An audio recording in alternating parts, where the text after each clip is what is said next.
जय माँ ललितांबा। मैं ज्योतिष दैवज्ञ विशाल गुप्ता प्रस्तुत हूँ अपने YouTube channel astro Vishal Gupta पर।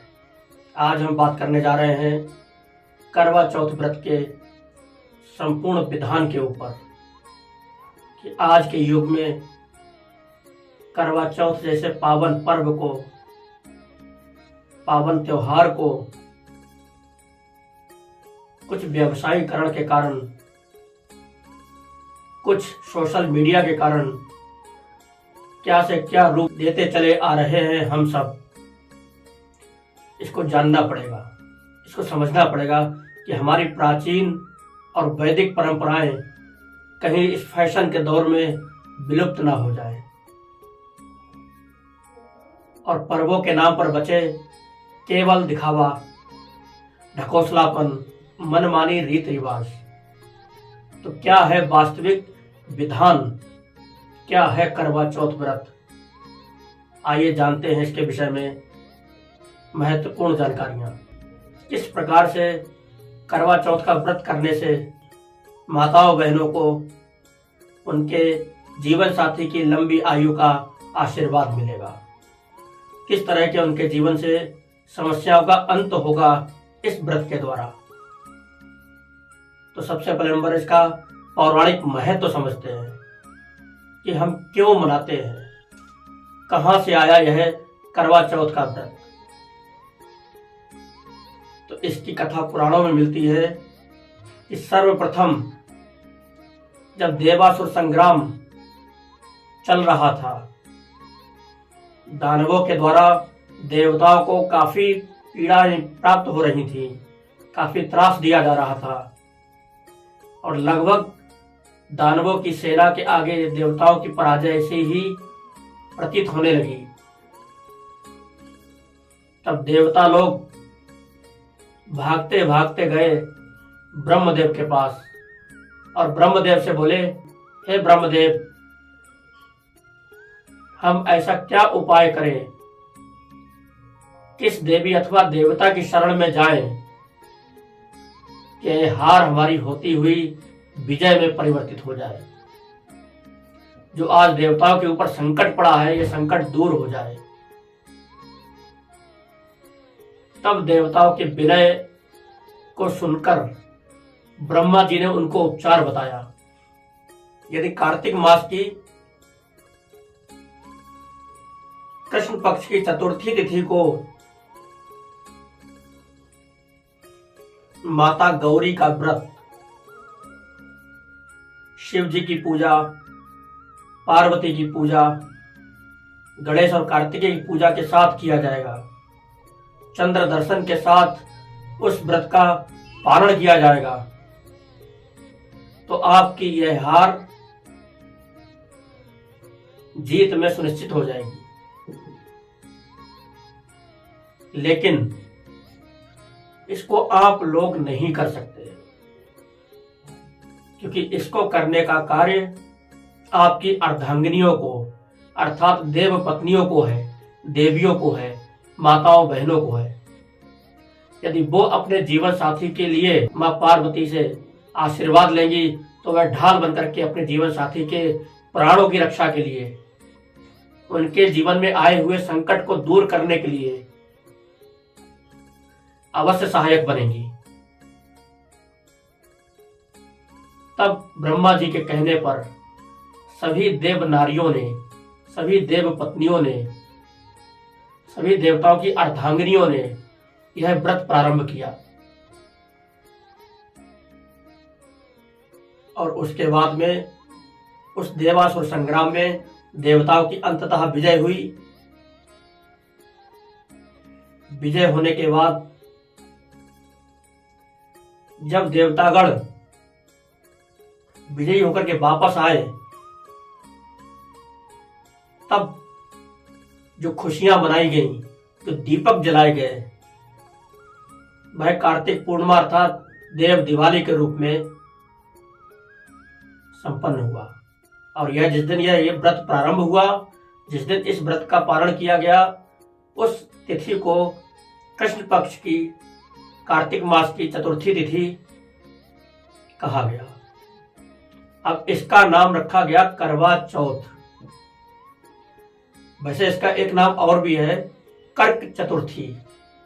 करवा का अर्थ होता है मिट्टी का कलश की आकृति जैसा एक पात्र होता है, जिसमें एक टोटी जैसी लगी हुई होती है, जल निकलने का मार्ग बना होता है, मुख के अलावा भी कमंडल की तरह जैसा होता है। एक नया पात्र लेकर के मिट्टी का, वैसे तो शास्त्रों में विधान ये है कि किसी धातु का करवा लेना चाहिए, परंतु धातु का करवा प्रत्येक माताएं बहनें ले सकें यह संभव नहीं हो सकता है। तो जो धातु का बना हुआ करवा नहीं ले सकती हैं वह मिट्टी का पात्र ले, बना बनाया नया करवा ले। परंतु करवे में एक चीज ध्यान रखना है, सुसज्जित हो, कहीं से टूटा फूटा चटका नहीं होना चाहिए, सुंदर तरीके से सजा हुआ होना चाहिए, क्योंकि ये करवा कहते हैं कि ब्रह्मांड का स्वरूप है। इस करवे में से ही कहते हैं, ये मान्यता है कि जाड़ा निकलता है। जाड़ा का अर्थ अर्थात सर्दी। उसके टोटी में माताएं बहनें रुई लगा करके पीले रंग की सीख, जो कि सुनहरी रंग की सीख बोली जाती है झाड़ू की, उसको 7 सीखों को उसमें लगा देते हैं और उसको बंद कर देते हैं। उसके अंदर चावलों के चूरा, कुछ लड्डू अथवा प्रसाद रख करके उसको बंद कर लेते हैं और उसके ऊपर अक्षत या जौ रख देते हैं कटोरी के अंदर, और अर्थात कलश स्थापन हो जाता है ये। और एक थाली के अंदर 16 श्रृंगार की सामग्री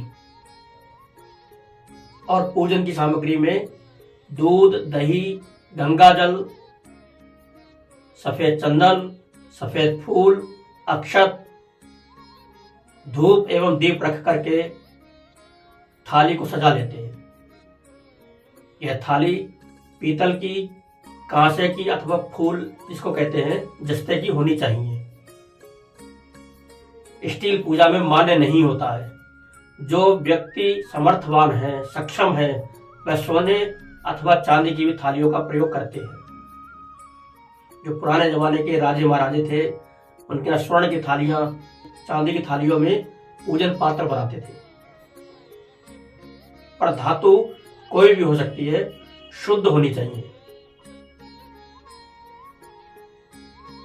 इसके बाद में मिट्टी के छोटे छोटे माता पार्वती, भगवान शंकर जी, गणेश जी और कार्तिकेय जी का निर्माण करना चाहिए। बना करके उनको अच्छी तरह से रंग करके उनका श्रृंगार करना चाहिए। उसके बाद में उनकी पूजा होनी चाहिए, जो कि आज जगह ले ली है कैलेंडरों ने। कैलेंडरों पे आप उनका अभिषेक नहीं कर सकते, क्योंकि वह कागज है। यदि आप उन पर जल चढ़ाएंगे, दूध का भोग लगाएंगे, तो वह कैलेंडर गल जाएगा, फट जाएगा और देवता की प्रतिमा आकृति खंडित हो जाएगी, जो कि अशुभता की निशानी होगी। इसलिए अपने हाथों से निर्मित इस व्रत को करने के लिए प्रातः काल सूर्योदय से पूर्व कुछ लोग कुछ जलपान के रूप में मीठा अथवा जलेबी, इमरती दूध के साथ अथवा दही के साथ सेवन करते हैं, इसको सरगी कहते हैं। परंतु यह प्रथा प्रत्येक व्यक्ति नहीं करता। कुछ कुछ जगहों पर यह प्रथा मान्य है, कुछ कुछ जगहों पर इसकी कोई वैल्यू नहीं है, क्योंकि यह करवा चौथ का जो व्रत है, यह निराहार रह करके किया जाता है, और निराहार ही नहीं, निर्जल होकर के किया जाता है। इसमें पानी का भी बूंद नहीं जाना चाहिए मुंह के अंदर। इस तरीके से यह कठिन व्रत है, कठिन तप है। इसके लिए प्रातः काल को स्नान करके माताओं बहनों को अपने हाथ में जल, अक्षत, पुष्प लेकर के एक संकल्प लेना चाहिए कि मैं यह व्रत अपने जीवन साथी के, अपने पुत्र, पौत्र एवं पुत्रियों की जीवन में आ रही बाधाओं को दूर करने के लिए इसको आज प्रारंभ कर रही हूं। हे गौरी माँ, हे भगवान सदाशिव, आप हमारे परिवार में आए हुए संकट को, हमारे परिवार में जीवन साथी के ऊपर चल रही आर्थिक स्थितियों को, परिस्थितियों को ठीक करने के लिए इसका फल हमें प्रदान करें। उसके बाद से व्रत प्रारंभ होता है और निर्जल रहने के बाद में शाम को चंद्र उदय से पहले भगवान शिव की पूजा, गौरी की पूजा, गणेश की पूजा, कार्तिक भगवान की पूजा, दूध, दही, गंगा जल, सफेद चंदन, रोली इत्यादि से करके माता गौरी को 16 श्रृंगार चढ़ा करके करना चाहिए। इसमें जब हम भगवान शंकर की पूजा करेंगे तो ओम नमो भगवते रुद्राय नमः, ओम नमो भगवते महादेवाय नमः।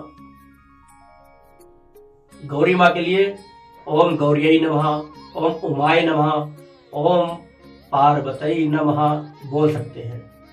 भगवान गणेश जी के लिए ओम गंगणपतये भालचंद्राय नमः, ओम गंगणपतये नमः। कार्तिक भगवान के लिए ओम स्कंदाय नमः, ओम कुमाराय नमः, ओम खडाननाय नमः, ओम खडमुखाय नमः। इस प्रकार से किसी भी मंत्र का उच्चारण करके उनकी पूजा अर्चना 16 प्रकार से, 16 प्रकार से पूजा करें। और यदि 16 प्रकार से पूजा नहीं कर सकते हैं तो पंचोपचार से धूप, दीप, तिलक, आचमन, स्नान, फल फूल आदि लगा करके उनको पूजन करना चाहिए। इसके बाद में जब चंद्र उदय हो जाए तो चंद्रमा को अर्घ्य दे करके, चंद्रमा की पूजा करके, उनसे आशीर्वाद प्राप्त करके इस व्रत का पारण करना चाहिए।